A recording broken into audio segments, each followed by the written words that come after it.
طيب بعد الممات إمام في التقى في الزهد. السلام علیکم ورحمۃ اللہ وبرکاتہ. بسم اللہ والحمد للہ والصلاة والسلام علی رسول اللہ وعلی آلہ وصحبہ ومن والہ، اما بعد. ناظرین اکرام، سلسلے وار ہماری جو باتیں چل رہی ہیں انسانیت کی تعمیر کے سلسلے میں، آخر ہم یہ کیوں کہتے ہیں کہ انسانیت کی تعمیر ہونی چاہیے؟ جب اللہ تبارک و تعالیٰ نے کائنات کو بنایا، انسان کو بنایا، تو پھر انسانیت کی تعمیر کی بات ہم کیوں کریں؟ یہ ایک سوال کسی بھی دل میں پیدا ہو سکتا ہے، جس کو ہم آج سمجھنا چاہیں گے انشاءاللہ. اگر اس کا جائزہ لیا جائے تو ہمیں پتہ چلتا ہے کہ دراصل انسان کی انسانیت ہمیشہ مستہدف رہی ہے، ابلیس کی طرف سے ٹارگٹ میں رہی ہے انسان کی انسانیت. اول یوم سے، جس دن آدم علیہ السلام پیدا کیا، اللہ تبارک و تعالیٰ نے اپنے ہاتھوں سے بنایا. ابلیس کبر میں آ گیا، تکبر کرنے لگا. اللہ تعالیٰ نے جب کہا کہ سجدہ کرو، اس نے انکار کیا. ابا ان یکون من الساجدین، اس نے انکار کیا کہ وہ سجدہ کرنے والوں میں سے ہو. اللہ سے کہا کہ اے اللہ، تو نے اس کو مٹی سے بنایا ہے اور مجھے تو نے آگ سے بنایا ہے. انا خیر منہ، میں تو اس سے اچھا ہوں، میں کیوں سجدہ کروں اس کو؟ میں سجدہ نہیں کروں گا. اللہ تبارک و تعالیٰ نے اسے وہاں سے نکال دیا، مطرود اور رجیم قرار دیا، شیطان رجیم قرار دیا. اللہ کی رحمت سے وہ نکال دیا گیا، دور کر دیا گیا. اس وقت ابلیس نے کہا فَبِمَا أَغْوَيْتَنِي، اے اللہ، جس شخص کی وجہ سے تو مجھے سرکش قرار دے رہا ہے اور نافرمان قرار دے رہا ہے، اور جس کی وجہ سے میں جنت سے نکالا جا رہا ہوں، میں آج یہ عزم کرتا ہوں کہ اس کو اور اس کی آل و اولاد کو میں چھوڑوں گا نہیں. اگر مجھے جہنم میں جانا پڑا اس کی وجہ سے، تو اس کی آل و اولاد کو بھی میں اپنے ساتھ لے کر جاؤں گا، ایسے نہیں چین سے بیٹھوں گا میں. اس دن اس نے عزم کیا اور اللہ تعالیٰ سے کہا رب انظرنی الی یوم یبعثون، اے اللہ تو مجھے مہلت دے، مجھے مہلت دے، موت نہ آئے مجھے جب تک قیامت قائم نہ ہو. قیامت تک میری زندگی کو مہلت دے اور مجھے موت نہ آئے، تاکہ میں اپنا انتقام لے سکوں ان سے. اللہ تبارک و تعالیٰ نے اس کی اجازت تو دے دی کہ وہ زندہ رہے گا، لیکن پھر اس نے قسم کھائی، شیطان نے قسم کھائی، کہا فَبِعِزَّتِكَ، اے اللہ تیری عزت و جلال کی قسم، تیری عزت کی قسم، میں انہیں چھوڑوں گا نہیں اور اپنے ساتھ جہنم لے کے جاؤں گا. اور جہنم جب جانا ہی ہے مجھے تو اکیلا نہیں جاؤں گا. تیری عزت کی قسم، میں ان کے آگے سے، پیچھے سے، دائیں سے، بائیں سے، ہر طرف سے میں حملہ کروں گا، میں گھات لگا کر بیٹھوں گا اور انسانوں کو پھنسا کے اپنے جال میں اپنے ساتھ جہنم لے کر جاؤں گا. یہ اس نے قسم کھائی اور اس دن سے ٹارگٹ کیا ہوا ہے آدم اور اس کی اولاد کو، وہ چھوڑنے والا نہیں ہے. اور جو وہ ٹارگٹ کیا ہوا ہے انسان کے جسم کو نہیں، ان کا ہاتھ توڑ دے گا، ان کا سر پھوڑ دے گا، ان کی آنکھیں نکال لے گا، اس کے لیے نہیں. انسان کی انسانیت ٹارگٹ میں رہی ہے، مستہدف رہی ہے، اس کے نشانے پر رہی ہے. کون سی؟ انسانیت، تاکہ اس کی انسانیت بگڑ جائے، اس کی فطرت بگڑ جائے اور وہ جنت جو اس کا گھر تھا اس کے بجائے جہنم میں پہنچ جائے اس کے ساتھ ساتھ. اس لیے شیطان کے نشانے پر جو ہمیشہ رہا ہے وہ انسان کی انسانیت، اس کی فطرت، اور وہ جو محنت کرتا ہے اپنے اندر، اس کا دین، اس کا ایمان، یہ اس کے ٹارگٹ میں رہا ہے اور ہمیشہ اسی پر وہ حملہ کرتا ہے. کبھی کسی انسان کا ہاتھ نہیں توڑتا آ کے شیطان، کسی کی آنکھ نہیں نکال لیتا. کیوں نہیں کرتا ہے؟ کیونکہ اس جسم سے اس کو کیا لینا دینا؟ وہ جسم تو انسان ہے ہی نہیں، تو اس جسم کو توڑ کے، آنکھیں نکال کے اسے کیا ملے گا؟ کچھ بھی نہیں. اس نے بدلہ نہیں لیا، انتقام نہیں لیا. اگر جسم کے ساتھ وہ برا کرتا ہے تو گویا کہ اس نے انتقام نہیں لیا. اس لیے جسم سے وہ چھیڑ چھاڑ نہیں کرتا، بلکہ اس انسان کے ساتھ چھیڑ چھاڑ کرتا ہے جو اس جسم میں بس رہا ہوتا ہے، نفس اور روح کی شکل میں. اللہ تبارک و تعالی جب احکام نازل کرتا ہے، حکم دیتا ہے کسی بات کا، اے انسانوں نماز قائم کرو، اس وقت وہ کسے کہتا ہے؟ انسان سے کہتا ہے، اے مومنو نماز قائم کرو، اے مومنو تقوی اختیار کرو، اے مومنو یہ کام کرو۔ جب اللہ تبارک و تعالیٰ مومنوں سے کہتا ہے، ہم نے غلط سمجھا، ہم نے سمجھا کہ وہ ہمارے جسم کو کہہ رہا ہے، ہم چلے تو گئے نماز پڑھنے، لیکن نماز ہم پڑھ رہے ہیں، ہم نہیں پڑھ رہے ہیں، ہمارا جسم پڑھ رہا ہے۔ اللہ تبارک و تعالیٰ نے جو بھی کام ہم سے لینا چاہا، جب حکم دیا تو ہم نے اپنے جسم سے وہ کام لیا، خود وہ کام ہم نے نہیں کیا۔ اس کی دلیل ہے، اور دلیل یہ ہے کہ جب ہم نماز کے لیے جاتے ہیں تو ہمارا دل کہیں اور رہتا ہے، جسم ہمارا مسجد میں ہوتا ہے، جسم ہمارا رکوع سجدہ کر رہا ہوتا ہے، لیکن ہم کہیں اور بھٹک رہے ہوتے ہیں۔ اور یہی وجہ ہے کہ ہم شکایت کرتے ہیں اس وقت جب نماز سے ہمیں فائدہ نہیں ہوتا۔ اللہ نے وعدہ کیا تھا نماز فحش کاموں سے، فحش باتوں سے، فحش سوچ سے بچائے گی، گناہوں سے بچائے گی۔ کہاں بچا رہی ہے نماز؟ نہیں بچا رہی ہے۔ ہم شکایت کرتے ہیں اللہ نے وعدہ کیا تھا اور ہماری نماز فحش سے نہیں روک رہی ہے، گناہوں سے نہیں روک رہی ہے۔ کیوں نہیں روک رہی؟ ہم نے نماز پڑھی ہی کہاں ہے؟ ہم نے تو نماز ہی نہیں پڑھی ہے، ہمارے جسم نے نماز پڑھی ہے۔ تو جسم نے نماز پڑھی ہے اور ہمیں روکے گی نماز گناہوں سے؟ یہ کیسے ہو سکتا ہے؟ ناظرین کرام، یہ لمحہ فکریہ ہے جسے سوچنا ہمارا فریضہ ہے کہ ہم جب نماز ادا کرتے ہیں، نماز ادا کرنے کے بعد وہ نماز اثر نہیں کرتی ہے تو ہم شکایت کرتے ہیں کہ اللہ تبارک و تعالیٰ نے وعدہ کیا تھا نماز فحش اور منکر سے روکتی ہے، لیکن میں نے تو نماز پڑھی اور میری نماز مجھے فحش سے نہیں روک رہی ہے، منکر سے نہیں روک رہی ہے۔ اگر ہم ایسا سوچتے ہیں تو ہمیں جان لینا چاہیے، کیوں اس کی وجہ ہے، اور وجہ یہ ہے کہ جب ہم نماز پڑھنے جاتے ہیں تو ہمارا جسم نماز پڑھتا ہے، ہم نماز نہیں پڑھتے، کیونکہ جسم کے اندر رہنے والے نفس یا روح وہ ہم ہوتے ہیں اور وہ کہیں اور ہوتا ہے۔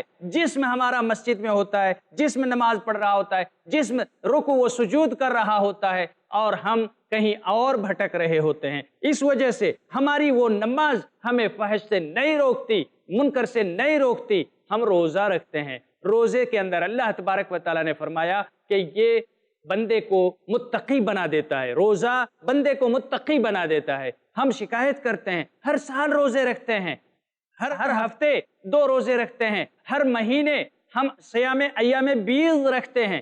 ہم شکایتیں کرتے ہیں کہ ہم اتنے روزے رکھتے لیکن ہمارا روزہ کیوں کارگر ثابت نہیں ہوتا، ہمیں متقی کیوں نہیں بناتا؟ دراصل یہی وجہ ہے کہ جب ہم روزہ رکھتے ہیں تو ہم نہیں رکھتے بلکہ ہمارا جسم روزہ رکھتا ہے، بھوکا ہمارا جسم رہتا ہے، پیاسا ہمارا جسم رہتا ہے۔ اللہ کے رسول صلی اللہ علیہ وسلم نے فرمایا من لم يدع قول الزور والعمل به فليس لله حاجة في ان يضع طعامه وشرابه۔ جس نے جھوٹ بولنا یا جھوٹ کے لوازمات، غیبت، چغل خوری، حسد، کینہ، بغض، ایسے امراض سے اجتناب نہیں کیا روزے کی حالت میں، تو وہ کھائے پیے یا نہ کھائے پیے اپنے کو روزہ دار سمجھے، دونوں برابر ہے۔ اللہ کو اس کے بھوکے پیاسے رہنے کی کوئی حاجت نہیں۔ وجہ کیا ہے؟ وجہ کیا ہے؟ کیونکہ اس نے جب روزہ رکھ کے بھی جھوٹ بولنا نہیں چھوڑا، جھوٹ کے لوازمات نہیں چھوڑے، اس کا مطلب وہ صرف جسم کو بھوکا رکھ رہا ہے، اس کے روح کے اندر جو روزہ ہونا چاہیے روح نے روزہ نہیں رکھا، نفس نے روزہ نہیں رکھا، بلکہ صرف جسم بھوکا ہے، وہ پیاسا ہے۔ تو اس کا جسم بھوکا پیاسا رہے یا کھائے پیے، دونوں اس کے لیے برابر ہے۔ یہی اس حدیث کا مفہوم ہے۔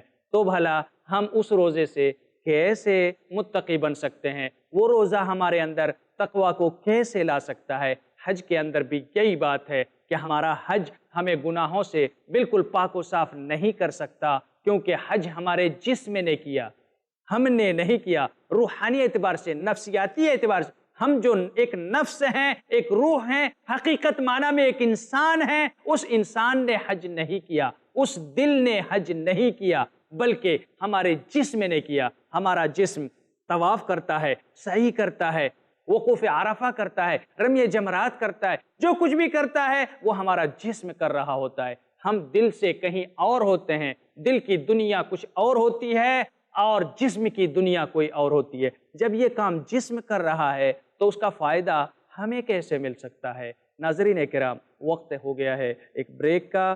السلام علیکم ورحمۃ اللہ وبرکاتہ۔ سمو عن ملاذات الحياة السلام علیکم ورحمۃ اللہ وبرکاتہ۔ ناظرین کرام، بریک کے بعد آپ کا استقبال ہے۔ اللہ کے رسول صلی اللہ علیہ وسلم نے فرمایا، من لم يدع قول الزور والعمل به فليس لله حاجة في ان يضع طعامه وشرابه۔ جس نے جھوٹ بولنا یا جھوٹ کے لوازمات، غیبت، چغل خوری، حسد، کینہ، بغض، ایسے امراض سے اجتناب نہیں کیا روزے کی حالت میں، تو وہ کھائے پیے یا نہ کھائے پیے اپنے کو روزہ دار سمجھے، دونوں برابر ہے۔ اللہ کو اس کے بھوکے پیاسے رہنے کی کوئی حاجت نہیں۔ وجہ کیا ہے؟ وجہ کیا ہے؟ کیونکہ اس نے جب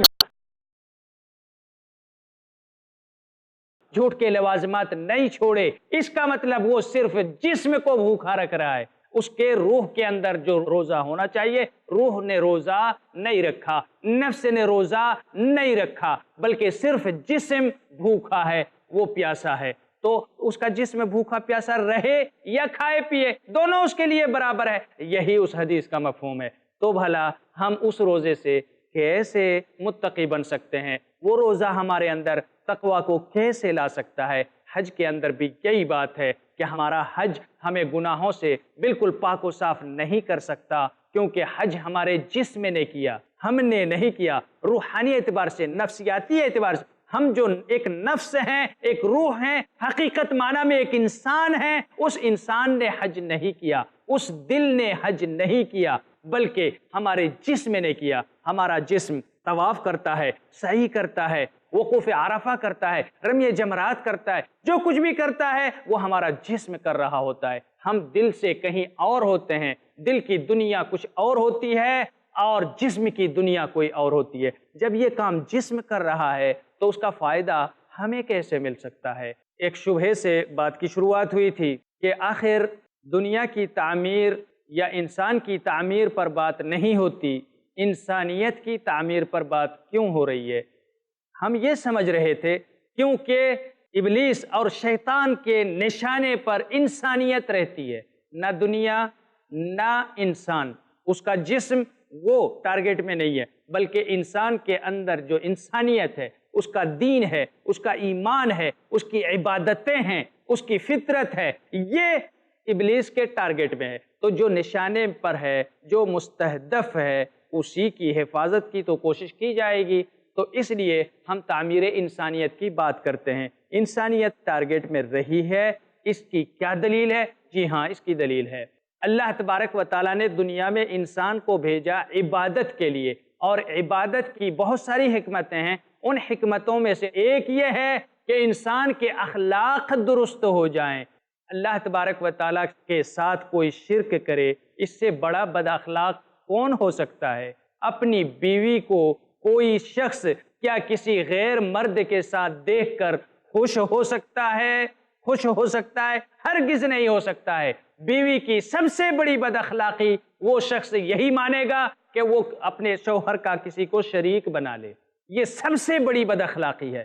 اللہ تبارک و تعالی دنیا کے ہر مرحلے میں، ہر جگہ وہ اس کا الہ بنا رہا، ہر جگہ اس کی حفاظت کرتا ہے، اس کی تعمیر کرتا ہے، اس کا خیال رکھتا ہے، ہر جگہ اس کی فریاد سنتا ہے۔ لیکن بندے نے جب اسی طرح کی بد اخلاقی کی، اپنے رب کے ساتھ کسی اور کو شریک کر لیا، یہ دنیا کی سب سے بڑی بد اخلاقی ہے، اور شیطان نے سب سے پہلے اخلاق پر حملہ کیا اور یہی چیز وجود میں لائی، شرک کو انسانوں میں لایا، یہ اخلاقی حملہ تھا۔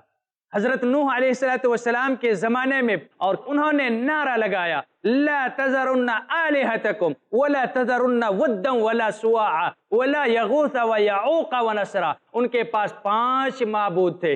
یہ بڑی بد اخلاقی تھی جو شیطان نے انسانیت کے اندر داخل کی، شیطان کی طرف سے انسانیت پر داخل کی ہوئی یہ ایسی بد اخلاقی تھی جو آج تک جاری ہے۔ اس کے بعد بد اخلاقی یعنی اخلاق پر حملہ ہونا، یہ شیطان کی طرف سے ہے۔ یہ پہلا جو مقصد تھا اللہ تبارک و تعالیٰ کے انسانوں کو بھیجنے اور ان سے عبادت کروانے کا، اس پر حملہ تھا شیطان کی طرف سے۔ شیطان نے قوم لوط کے اندر ایک ایسی برائی پھیلا دی جو دنیا میں کسی بھی جگہ کسی بھی انسان کی سمجھ میں نہ آئے۔